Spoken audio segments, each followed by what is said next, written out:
Cluck? Where you at with yours? Sup? Go. The thing I saw in the cave. I'm from Afghanistan. My family relocated to France in 2003, shortly after the American invasion. I was only 12 years old when it all started. Between 2001 and 2003, armed terrorists would intrude into our home and use it as a headquarters to plot attacks against the invading army. My father suffered from a genetic disease that would eventually take the use of his arms and legs. This is why I think the Taliban chose to hold up in our home. There would be no resistance. The first time they burst through our doors, it was horrifying for me and my two younger sisters. But eventually we got used to waking up and seeing armed men in our living room. About a year after... I don't know if I can get used to that. I don't know if I can get... Nah. Can you imagine? Like... every day? Or like... just like... every so often? Your front door. Boom! Boom! Just break it down every time. Loud as cluck. You can't get used to that. I'm not gonna lie. Okay, now that I said it out loud, you could get used to it, but it would, me personally, I would get used to it, but it would scare me. It would definitely scare me every single time. After the war broke out, following the attacks on the World Trade Center in New York, the Taliban would begin to raid small villages like mine, looking for recruits to replace the fighters that were killed in combat. Wow. Of course, since they knew where I lived, and that my father was in no position to do anything about it, I was one of the first to be taken from my village. Jesus. Myself and several other boys were blindfolded and loaded onto a truck, then driven to a remote location outside of town. My village was located west of the Hindu Kush Mountains. That's about the only location that I could give for this place. After about an hour of just sitting in the truck, we were finally ordered out, and the blindfolds were removed. By this time it was dark out. The armed men made us line up single file in front of this enormous cave entrance. I remember seeing crates of weapons and ammo at the mouth of this cave, but beyond that, there was nothing but darkness. There were 5 armed men total. They all had their faces covered, and just stood there with their weapons ready. If I had to guess, they were waiting for their leader to come out and give us the initiation speech. Looking around, I was definitely the oldest of the 7 boys that were there. Because of my past experiences with the Taliban, I knew that these men were not the good guys. They may have prayed to the same God as me, but they were ruthless and brutal to their countrymen. I was at the very end of the line.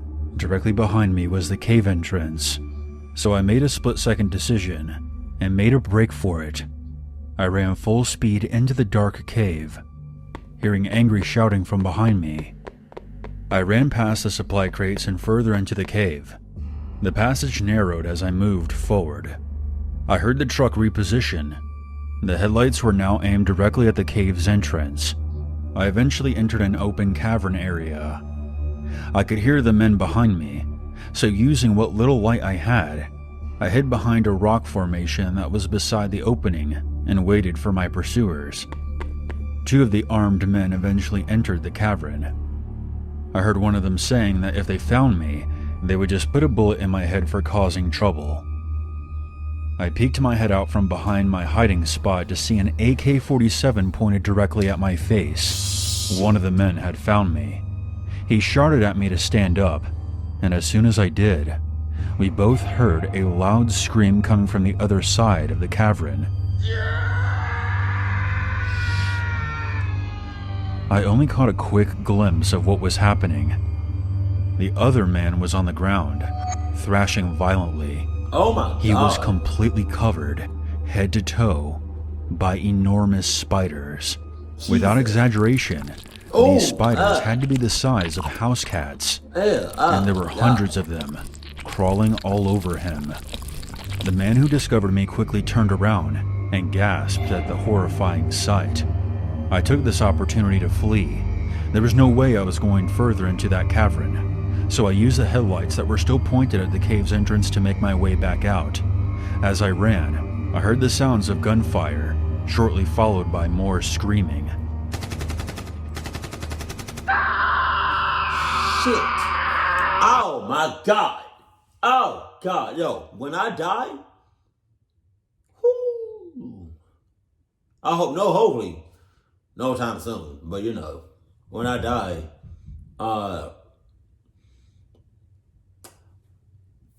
excuse me. I don't want to feel no pain, or if it is pain, I just hope it's like very sharp and quick. Cause I don't want to be tortured. I don't want to feel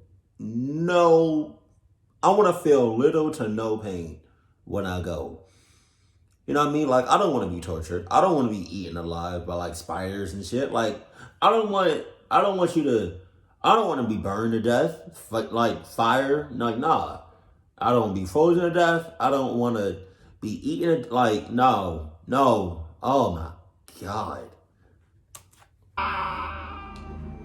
As I neared the cave's opening, the headlights quickly vanished, leaving me in complete darkness. Wow. This was the absolute worst time to be in the dark.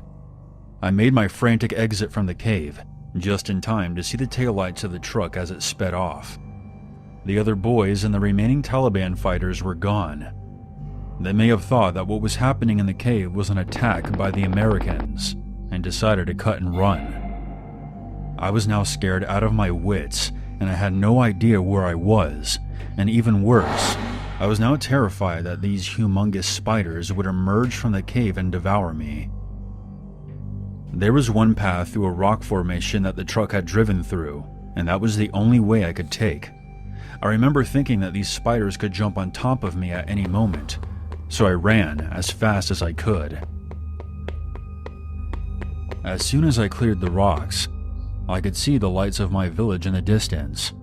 It took me about 2 hours to reach the town, but I thankfully made it back in one piece. In the time that I was gone, American troops had taken over my village. I was stopped by soldiers and was taken to an interpreter for questioning. I was more than happy to tell them where the Taliban was hiding, and after a while, they eventually dropped me off at my house. My mother was overjoyed to see that I was still alive. When I think back to this experience, I can still say with 100% certainty, what scared me the most was not the armed men who broke into my home and took me from my family. It was what dwelled in that cave.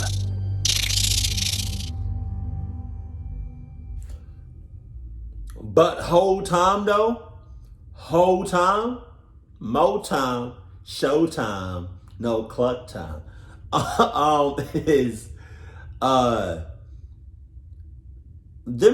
that cave was completely open, which means those spiders can come out to the public at any given time. So there's that. So yeah, that adds like that's a whole nother story. Wansee can make a video on. Shit, do like a part 2 to this, where the spiders come out of hiding on out to the public and start clucking motherfuckers up, because that cave is not sealed. It's not, you know what I mean? Like anybody or anything can come and go as they please, especially those spiders. So, well, yeah. So, wow. They're clucked. Everybody in a 6-mile radius is clucked from those spiders, because that cave is not closed. It's not sealed. It's just open. But yeah, man, Jesus. I was gonna say something else, then I forgot my train of thought. Yeah. So, but With that being, clucking neighbors. With that being said, keep it cool, keep it classy, and I love you. Stay happy, my family, and Happy New Year. And may 2021 bring you nothing but joyfulness, happiness, and successfulness. Yeah. I love you, my family.